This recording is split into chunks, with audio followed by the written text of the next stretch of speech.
معلوماتی دنیا کے دوستو السلام علیکم۔ آج ہم آپ کو ٹیچر کی ایک کہانی سنانے جا رہے ہیں۔ امید کرتے ہیں کہ آپ کو یہ کہانی ضرور پسند آئے گی۔ ایک چھوٹے سے شہر میں پرائمری اسکول کلاس 5 کی ایک ٹیچر تھی۔ ان کی ایک عادت تھی کہ وہ کلاس شروع کرنے سے پہلے ہمیشہ آئی لو یو آل بولا کرتی، مگر وہ جانتی تھیں کہ وہ سچ نہیں کہتی۔ وہ کلاس کے تمام بچوں سے یکساں پیار نہیں کرتی تھیں۔ کلاس میں ایک ایسا بچہ تھا جو مس عائشہ کو ایک آنکھ نہ بھاتا۔ اس کا نام طارق تھا۔ طارق میلی کچیلی حالت میں اسکول آ جایا کرتا۔ اس کے بال بگڑے ہوئے ہوتے، جوتوں کے تسمے کھلے ہوئے ہوتے، قمیص کے کالر پر میل کا نشان۔ لیکچر کے دوران بھی اس کا دھیان نہیں کہیں اور ہوتا۔ مس عائشہ کے ڈانٹنے پر وہ چونک کر انہیں دیکھنے تو لگ جاتا، مگر اس کی خالی خولی نظروں سے انہیں صاف پتہ لگتا رہتا کہ طارق جسمانی طور پر کلاس میں موجود ہونے کے باوجود بھی دماغی طور پر غائب ہے۔ رفتہ رفتہ مس عائشہ کو طارق سے نفرت سی ہونے لگی۔ کلاس میں داخل ہوتے ہی طارق مس عائشہ کی سخت تنقید کا نشانہ بننے لگتا۔ ہر بری مثال طارق کے نام سے منسوب کی جاتی۔ بچے اس پر کھلکھلا کر ہنستے اور مس عائشہ اس کی تذلیل کر کے تسکین حاصل کرتی۔ طارق نے البتہ کسی بات کا کبھی کوئی جواب نہیں دیا تھا۔ مس عائشہ کو وہ ایک بے جان پتھر کی طرح لگتا جس کے اندر احساس نام کی کوئی چیز نہیں تھی۔ ہر ڈانٹ طنز اور سزا کے جواب میں وہ بس اپنے جذبات سے عاری نظروں سے انہیں دیکھا کرتا اور سر جھکا لیا کرتا۔ مس عائشہ کو اب اس سے شدید چڑ ہو چکی تھی۔ پہلا سیمسٹر ختم ہوا اور رپورٹس بنانے کا مرحلہ آیا تو مس عائشہ نے طارق کی پروگریس رپورٹ میں اس کی تمام برائیاں لکھ ماری۔ پروگریس رپورٹ والدین کو دکھانے سے پہلے ہیڈ مسٹریس کے پاس جایا کرتی تھیں۔ انہوں نے جب طارق کی رپورٹ دیکھی تو مس عائشہ کو بلا لیا۔ مس عائشہ، پروگریس رپورٹ میں کچھ تو پروگریس نظر آنی چاہیے۔ آپ نے تو جو کچھ لکھا ہے اس سے طارق کے والدین اس سے بالکل ہی نا امید ہو جائیں گے۔ میں معذرت خواہ ہوں، مگر طارق ایک بالکل ہی بدتمیز اور نکما بچہ ہے۔ مجھے نہیں لگتا کہ میں اس کی پروگریس کے بارے میں کچھ لکھ سکتی ہوں۔ مس عائشہ نفرت انگیز لہجے میں بول کر وہاں سے اٹھ آئیں۔ ہیڈ مسٹریس نے ایک عجیب حرکت کی۔ انہوں نے چپڑاسی کے ہاتھ مس عائشہ کی ڈیسک پر طارق کی گزشتہ سالوں کی پروگریس رپورٹس رکھوا دی۔ اگلے دن مس عائشہ کلاس میں داخل ہوئیں تو رپورٹس پر نظر پڑی۔ الٹ پلٹ کر دیکھا تو پتہ لگا کہ یہ طارق کی رپورٹس ہیں۔ پچھلی کلاسوں میں بھی اس نے یقیناً یہی گھل کھلائے ہوں گے، انہوں نے سوچا، اور کلاس 3 کی رپورٹ کھولی۔ رپورٹ میں ریمارکس پڑھ کر ان کی حیرت کی کوئی انتہا نہ رہی جب انہوں نے دیکھا کہ رپورٹ اس کی تعریفوں سے بھری پڑی ہے۔ طارق جیسا ذہین بچہ میں نے آج تک نہیں دیکھا۔ انتہائی حساس بچہ ہے اور اپنے دوستوں اور ٹیچر سے بے حد لگاؤ رکھتا ہے۔ آخری سیمسٹر میں بھی طارق نے پہلی پوزیشن حاصل کر لی تھی۔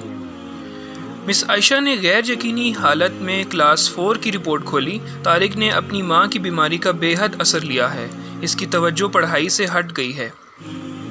طارق کی ماں کو آخری سٹیج کا کینسر تشخیص ہوا ہے۔ گھر پر اس کا اور کوئی خیال رکھنے والا نہیں جس کا گہرا اثر اس کی پڑھائی پر پڑا ہے۔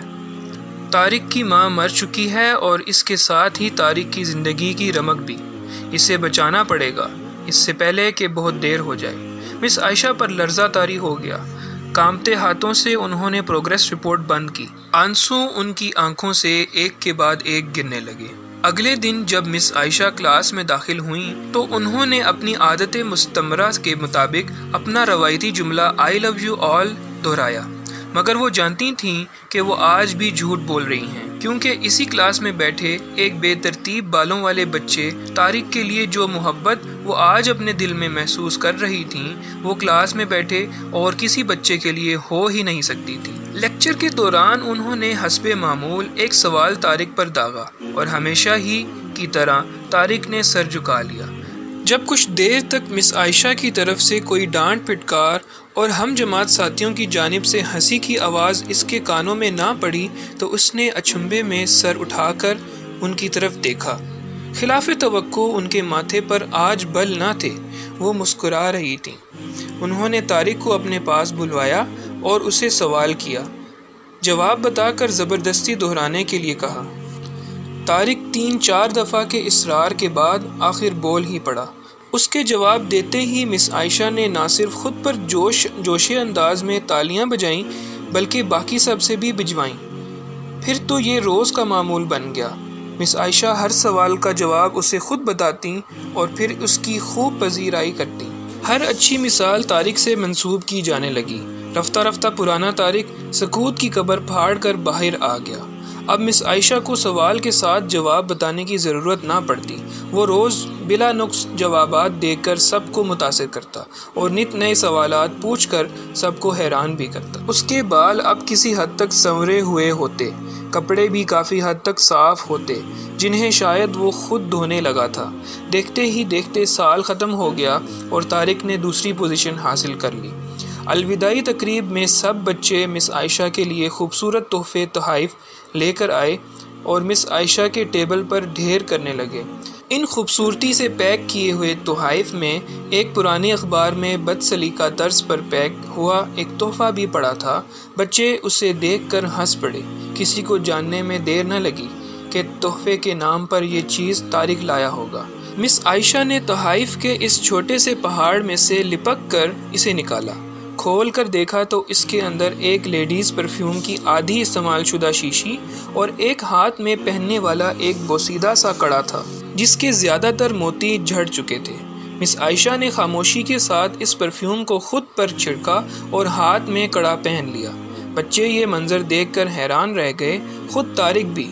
آخر طارق سے رہا نہ گیا اور مس عائشہ کے قریب آ کر کھڑا ہو گیا۔ کچھ دیر بعد اس نے اٹک اٹک کر مس عائشہ کو بتایا کہ آج آپ سے بالکل میری ماں جیسی خوشبو آ رہی ہے۔ وقت پر لگا کر اڑنے لگا۔ دن ہفتوں، ہفتے مہینوں اور مہینے سال میں بدلتے، بھلا کہاں دیر لگتی ہے؟ مگر ہر سال کے اختتام پر مس عائشہ کو طارق کی طرف سے ایک خط باقاعدگی کے ساتھ موصول ہوتا جس میں لکھا ہوتا کہ میں اس سال بہت سارے نئے ٹیچر سے ملا مگر آپ جیسا کوئی نہیں تھا۔ پھر طارق کا اسکول ختم ہو گیا اور خطوط کا سلسلہ بھی۔ کئی سال مزید گزرے اور مس عائشہ ریٹائر ہو گئیں۔ ایک دن انہیں اپنی ڈاک میں طارق کا خط ملا جس میں لکھا تھا، اس مہینے کے آخر میں میری شادی ہے اور میں آپ کی موجودگی کے سوا شادی کا نہیں سوچ سکتا۔ ایک اور بات، میں زندگی میں بہت سارے لوگوں سے مل چکا ہوں، آپ جیسا کوئی نہیں ہے، فقط ڈاکٹر طارق۔ ساتھ ہی جہاز کا ریٹرن ٹکٹ بھی لفافے میں موجود تھا۔ مس عائشہ خود کو ہرگز نہ روک سکتی تھیں۔ انہوں نے اپنے شوہر سے اجازت لی اور وہ دوسرے شہر کے لیے روانہ ہو گئیں۔ عین شادی کے دن جب وہ شادی کی جگہ پہنچیں تو تھوڑی لیٹ ہو چکی تھیں۔ انہیں لگا تقریب ختم ہو چکی ہوگی، مگر یہ دیکھ کر ان کی حیرت کی انتہا نہ رہی کہ شہر کے بڑے بڑے ڈاکٹر، بزنس مین اور یہاں تک کہ وہاں موجود نکاح خواں بھی اکتایا ہوا کھڑا تھا، مگر طارق تقریب کی ادائیگی کے بجائے گیٹ کی طرف ٹکٹکی لگائے ان کی آمد کا منتظر تھا۔ پھر سب نے دیکھا کہ جیسے ہی یہ بوڑھی ٹیچر گیٹ سے داخل ہوئیں، طارق ان کی طرف لپکا اور ان کا وہ ہاتھ پکڑا جس میں انہوں نے اب تک وہ بوسیدہ سا کڑا پہنا ہوا تھا اور انہیں سیدھا اسٹیج پر لے گیا۔ مائک ہاتھ میں پکڑ کر اس نے کچھ یوں اعلان کیا، دوستو، آپ سب ہمیشہ مجھ سے میری ماں کے بارے میں پوچھا کرتے تھے اور میں نے سب سے وعدہ کیا تھا کہ جلد آپ سب کو ان سے ملواؤں گا۔ یہ میری ماں ہیں۔ عزیز دوستو، اس خوبصورت کہانی کو صرف استاد اور شاگرد کے رشتے سے منسوب کر کے ہی مت سوچیے گا۔ اپنے آس پاس دیکھیے، طارق جیسے کئی پھول مرجھا رہے ہیں جنہیں آپ کی ذرا سی توجہ، محبت اور شفقت نئی زندگی دے سکتی ہے۔ معلوماتی دنیا کے دوستو، امید ہے آپ کو یہ کہانی اچھی لگی ہوگی۔ اگر یہ بات درست ہے تو ہماری اس ویڈیو کو لائک کیجیے اور ہمارے چینل کو سبسکرائب کیجیے تاکہ آپ کو ہماری آنے والی ویڈیوز بھی موصول ہو سکیں۔